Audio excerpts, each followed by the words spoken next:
The envoy from the theocracy looked out the carriage window as it drew up the road towards Hades' seat, capital of the Shadow Empire, and the place where the current Dark Lord dwelt. Slowly but surely, the carriage turned around a central fountain with artistic reliefs before stopping before a pair of imposing black metallic doors. The door to the carriage opened with a click as a werebeast butler opened it for him. He could tell it was such a creature due to the slitted irises, though what manner of creature it would become was beyond him. It was said some of the cardinals could tell at a glance, but he was a mere bishop. "We welcome the envoy from the theocracy," the butler said, offering a bow. Looking around, the bishop was disappointed by how few people there were to welcome him. He was a highly ranked member of the theocracy, here on a diplomatic mission. Anything less than a grand welcome would be an insult, though to expect anything from savages was probably too much. "A light welcome, I see," the bishop said haughtily. "By order of His Most August Majesty, sir," the butler explained, offering a second bow. "He said not to roll out the welcome party for someone such as yourself." Taken aback by the admission from the creature, the bishop held his tongue. It would be one thing to do such in front of his retinue with other witnesses, but here, with no one but the Dark Lord's men, they could spin the tale any way they wished. "Very well. Tell your owner I am here." It was the werebeast's turn to be taken aback before recovering his own composure. "I shall not need to, sir. He is already awaiting your arrival with eager anticipation. Please, follow me," he explained, gesturing towards the doors that were now opening. Walking into the main chamber, he held back how impressed he was from showing on his face. For a nation of backwards races and primitives, the artwork here was enough to deck the halls of the great temple where the angel Vespasia resided. "Here we have the Hall of 1,000 Mirrors, installed during Hades' reign," the butler offered, as he turned down a hallway lined with the most ornate and perfectly cleaned mirrors he had ever seen. He had at most seen a hand mirror of this quality that wasn't just polished metal, but these were truly masterful.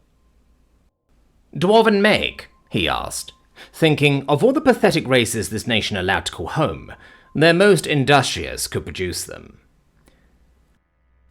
"I believe they are from the Academy workshops, if I recall correctly, sir." This answer filled the bishop's heart with pride. While the Academy was now a den of beasts and underraces, it had been founded and run by the first hero of humanity, a man whose fall was not well recorded, only that he went off to face the first Dark Lord alone. "We are at the throne room, sir. The Dark Lord Hellshep has agreed to meet you alone. I have been asked to advise you to speak as freely as you so wish. Treat him with contempt should you so wish it." Trying his best not to let the confusion show on his face, he stepped through the doors to the throne room. The room was rather austere compared to the rest of the palace he had passed through. The pillars were for function, not form. Even the throne at the end of the room seems rather plain, a simple wooden chair with a black gemstone on its headboard. Looking around the room, he could not see the man he had been sent to deliver a message to. However, he hoped that he would receive a positive response.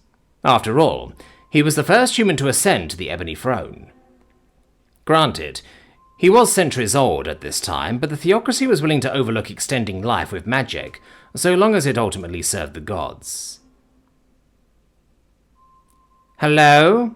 he ventured, still peering around the room but finding no one. "What you got there?"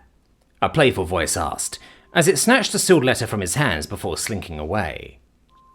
"Hey, that is for the Dark Lord's eyes only, fool!" A lanky-looking man in a simple, albeit slightly ragged suit stood before him. Eyeing the letter in his hands as the bishop reached out to grab it, but the man moved away from his reach with a grace that did not match his figure. "What an important-looking seal! Did the angel send this one?" the fool asked, as he continued to skip and move out of the bishop's grasp. "No, it was the Council of Cardinals. Now return it, or there shall be trouble," the bishop snarled. "Trouble?" the fool asked, tilting his head. "Yes, Now get your master and we shall discuss its contents. Ah, yes. It is for Dark Lord Hellshep, right? The fool asked as he walked over to the ebony throne. The bishop had heard of the throne in many tales, that it only ever allowed one master, that any who so much as grazed it other than a Dark Lord would return to dust. Give me a moment and I shall read it, the fool said, as he slumped into the throne and broke the seal.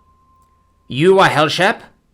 The fool on the throne went, as he looked over the page he was reading.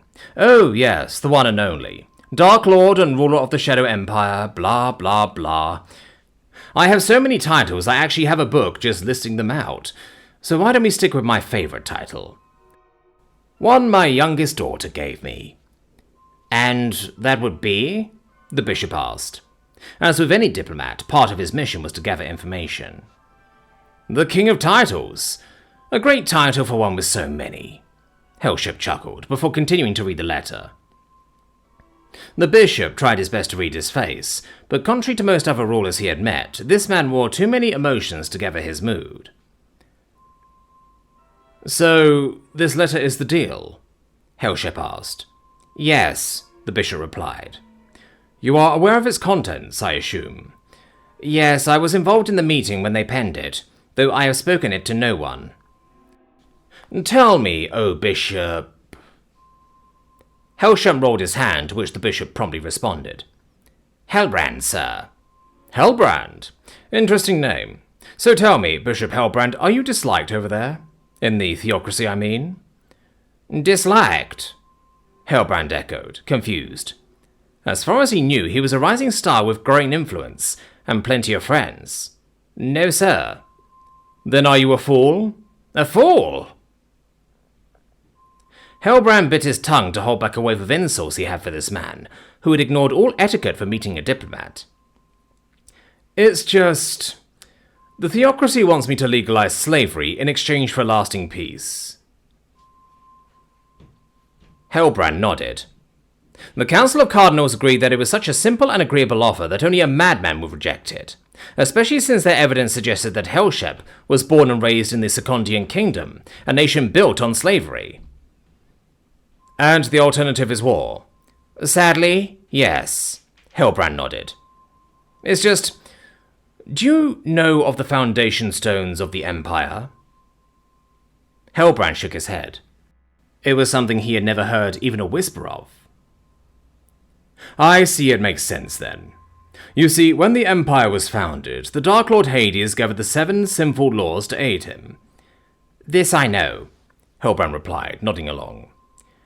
They each set a rule that could never be broken by any successor. The rules were such that they were flexible enough to shift, but ultimately wouldn't be broken. Now, further history. Do you know what gluttony's one rule never to be broken is? No, I do not, Hellbrand replied, shaking his head. Well, you see, this land was founded by misfits, outcasts, and runaways from the other continents. We are people unwanted by all others, so we forged a paradise out of a volcanic wasteland. It is a land that values the rights of freedom and autonomy. Gluttony, being an orc from a race often enslaved, set his unmoving rule to be no slaves. It is why slave ships that go for our waters are captured, and the enslaved people are offered a place to live. I was unaware, Hellbrand replied, unsure of himself now. But you grew up in the Secondian... Hellbrand's plea was cut off before it could even be finished. I was a peasant in that land. We saw how the slaves were treated, and it disgusted us, but we had little right to do anything to help them. What of the slave mines or the debt slaves? Hellbrand asked, clutching at straws. The ones working the mines are criminals working hard labor. Once their sentences are served, they are free to go. Not to mention, their rights are maintained during their punishment. The debt slaves, as you label them, are protected even more and must receive a fair wage that once their debt is repaid, they are free to do as they wish. During that period, they can even change employers. So I am left with a quandary here, Hellbrand. Oh? You see, if I let you go home unaccosted for this slight, not only to me, but our very founding principles, it will not look good to my people. However, if I killed you in a most terrible manner, it would start a war. Hellbrand could feel a lump forming in his throat, around which words refused to form. So I'm going to ask you questions. You are going to be entirely honest with me. Any lie, I shall accept the war option. Is that understood? Hellbrand nodded vigorously. So first, I shall ask again. Are you disliked in your homeland? Because it seems to me sending someone to deliver this message would likely end in death. Hellbrand shook his head. He honestly did not know who could have set him up. Okay, you don't know. Understood. Next, are you a fanatic? By which I mean, are you willing to die for your cause?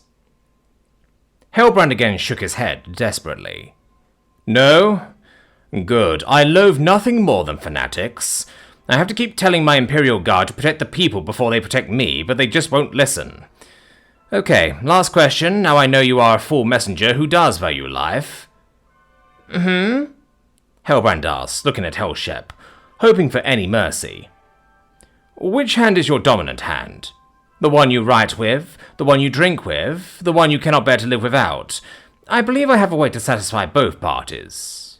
Because, Hellbrand, I may be a king of monsters, but I am still more human than your masters. I love the land that accepted a down-and-out orphan from a no-name village. To betray their morals would be to betray myself, and I shall commit no treason on this day. Stepping off the throne, Hellship approached Hellbrand and knelt before him, bringing him to eye level. Hellbrand hadn't even noticed he had fallen to his knees. So, right or left?